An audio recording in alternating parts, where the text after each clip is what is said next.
What is going on, Crimson City? My name is Crimson CBAD, bringing you guys our Week 9 Team Builder in GBA. Your Detroit Stillwings going up against Coach Gym Leader Gio and the San Francisco GiEntei. We are coming back for revenge, man. We had such a close matchup last time. If you guys missed it, check out the playlist in the description, as well as make sure you guys go check out Gio's channel. The link to that will be in the description. He's a great guy, a fantastic battler in the format. Really looking forward to his team. His team has changed a little bit. We'll talk about it. In case you guys missed the first round of the Team Builder or the battle as well, we can talk about his team, break it down, just to tell you guys what he's got.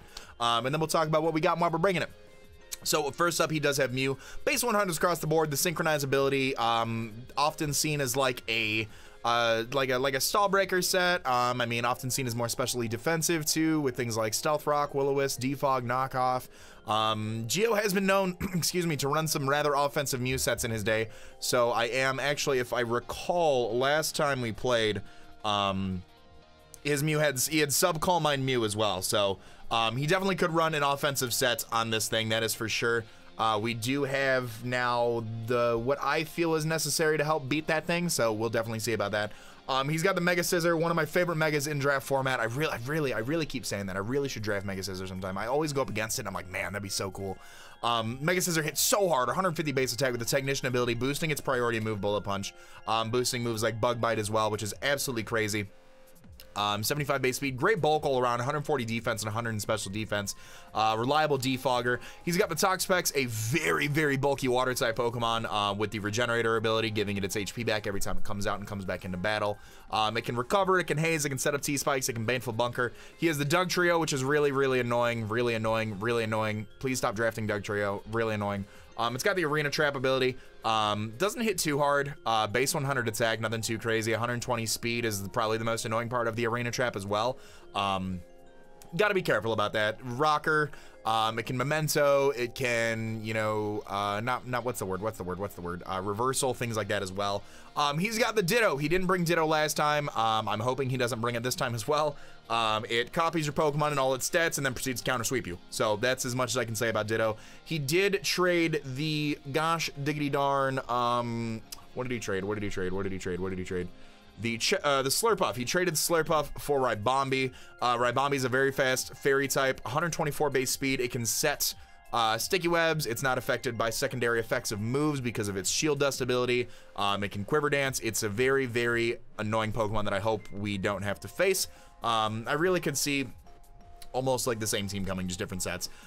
He has the Shaman as well. He had the Shaman last time, even though I prepped for the Chestnut. He has the Shaman, base 100s across the board, Natural Cure, Seed Flare, Air Slash, Earth Power, Psychic, all that fun stuff. It can Leech Seed.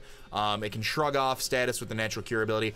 Haxorus is now his Z Captain. He moved his Z points to his Haxorus, so Haxorus is indeed his Z Captain now with he's gonna bring Unnerve, just because there's no need for Mold Breaker on his team, so Resistance Berry is kind of tossed out the window with that. It can Dragon Dance, it can Swords Dance, it can toss off Z Outrages, it can toss off Z Earthquakes. It's a very powerful Pokemon, which you got to be careful for.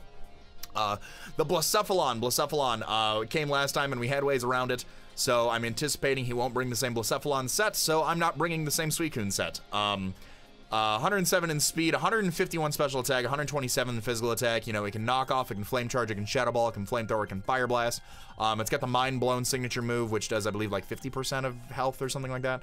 The Rotom Fan, electric and flying type, the ultimate earthquake immunity. With the levitate ability, it's probably going to be bringing an air balloon. Will-O-Wisp, Air Slash, it did get Defog, it can Trick, it can Volt Switch, it can Hex, all that fun stuff. And then last but not least, he has the Archeops, which is his other Z Captain. Very fast Pokemon with 110, sets up rocks, it can Endeavor, it can Head Smash, all that good stuff. Z Head Smash is very scary. The Defeatist ability, though, is a little bit, you know, just because when it's under half of its HP, its attack stat is halved, or its overall attack power is halved.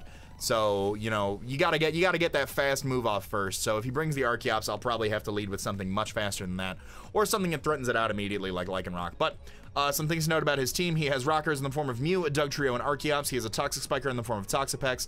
He has a Sticky Web user in the form of Ribombee, which we talked about.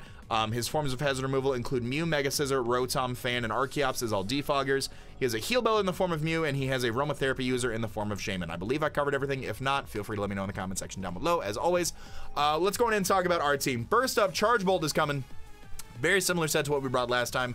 I like this set just a little bit more because the Z move yeah, we're good without the Z move. So, Charge Bolt Thunderous, leftovers with the Prankster ability, Thunderbolt, Substitute, Nasty Plot, Hidden Power Flying, Max Special Attack, 4 in Special Defense, 252 Speed with a Timid Nature. We are outspeeding Archeops by 1 point. We are, originally it was like Hidden Power Ice, but after Rocks, Hidden Power Flying just kind of hits everything, and Hidden Power Ice was cool for like the Haxorus and the Shaman, and the Doug Trio, but +2 Hidden Power Flying hurts the Doug Trio. Hidden Power Flying hits his team overall in general too.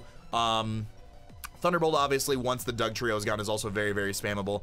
But a +2 Hidden Power Flying after Rocks just starts destroying everything on his team. Hidden Power Flying doing more to the Shaman, which can definitely be a little bit of a problem. It was a little bit of a problem last time, tossing off Seed Flares and whatnot. So we will have to be careful for that.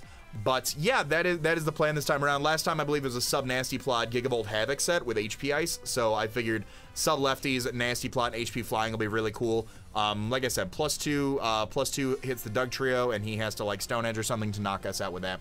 So next up here, we are bringing Mountain Lady. She is our other Z captain, and she is rocking the Normalium Z. Scrappy ability, Fire Punch, Power Up Punch, Sucker Punch, and Double Edge. 20 in HP, 252 attack, 4 in defense, 4 special defense, 228 in speed with a Jolly Nature. With this, we are outspeeding Rotom Fan by 1 point if he does bring a max special attack timid or max speed timid set. Fire Punch is there for the Mega Scissor. Fire Punch also hits the Shaman.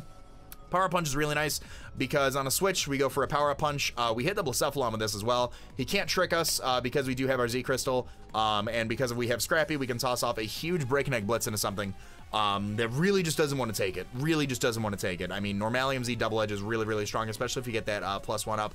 Sucker Punch can be very nice just for some late chip damage on something like the Haxorus, something like the Rabombi, something like the Doug Trio, something like the Mew, Mega Scissor as well.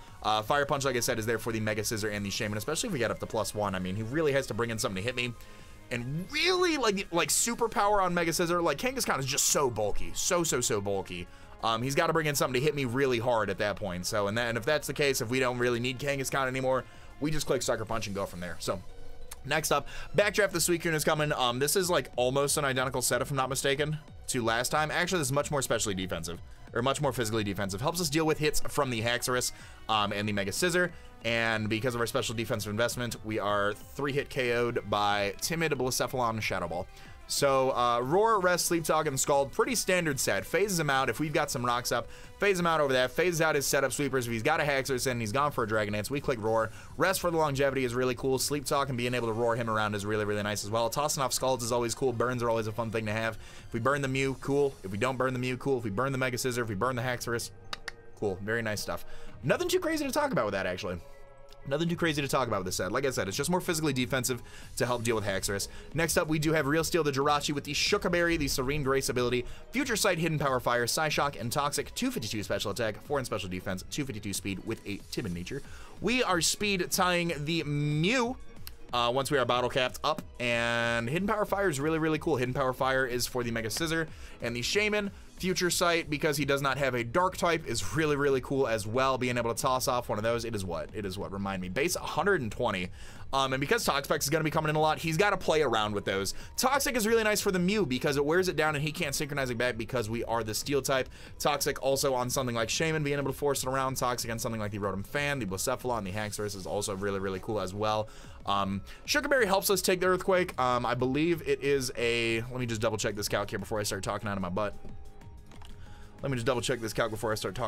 Jirachi.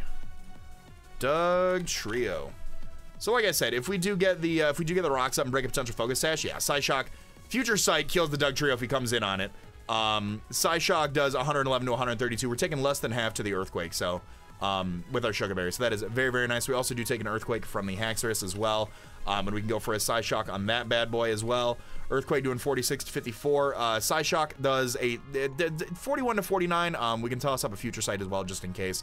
And we do outspeed it too. If he's not going for a Dragon Dance or something, we can go for a Psyshock. We do take a +1 Earthquake. That does 69 to 82. Like I said, we'll be able to go for a Psyshock on that thing, just get a little bit of chip damage on there. We can Sucker Punch something later with the, with the Kangaskhan. We also have Sucker Punch on our Lycanroc, which we'll talk about here in just a second. But I really like this Jirachi set. I really think it's going to help wear down Toxapex. Toxapex is also a really good setup fodder for Thunderous. He has a very small chance to break our substitute, and if he's manly enough to stay in on with a Toxapex against a Thunderous, bravo, Geo, bravo. We have here Hound Dog the Lycanroc Dusk with the Black Glasses Tough Claws ability, Sucker Punch, Stealth Rock, Fire Fang, and Crunch, 252 attack, 4 in defense, 252 in speed with a Jolly Nature. We are speed tying the Archeops with this. I don't believe he will ever stand with the Archeops because I do have the potential to carry my Accelerock. Sucker Punch with this man. Let's talk about this. Originally Stone Edge was there just to hit it, but like Crunch just hits everything on his team really hard. Lycanroc. No, that's not the one. That's not the set that I wanted. Because here's the idea. Here's the idea is that Jug Trio comes in and he's gonna try to trap me. You know, Accelerock can be a thing, but Sucker Punch, if I do get Rocks Up, even if I don't get if I get Rocks Up, Sucker Punch has a very strong chance to KO. If I don't have Rocks Up, Sucker Punch still has a chance to KO with the Black Glasses. I am faster. I can go for a Crunch as well. Crunch does knock it out with the Black Glasses, which is very, very nice. Crunch hits the Mew super effectively. Fire Fang hits things like the Mega Scissor, hits things like the Shaman. Crunch hits everything. It's not a resist, really. I mean, it just hits so hard. We're boosting it with the Black Glasses. If he thinks like Defensive Mew is a way of going about it, let me just take a look here. Defensive Mew.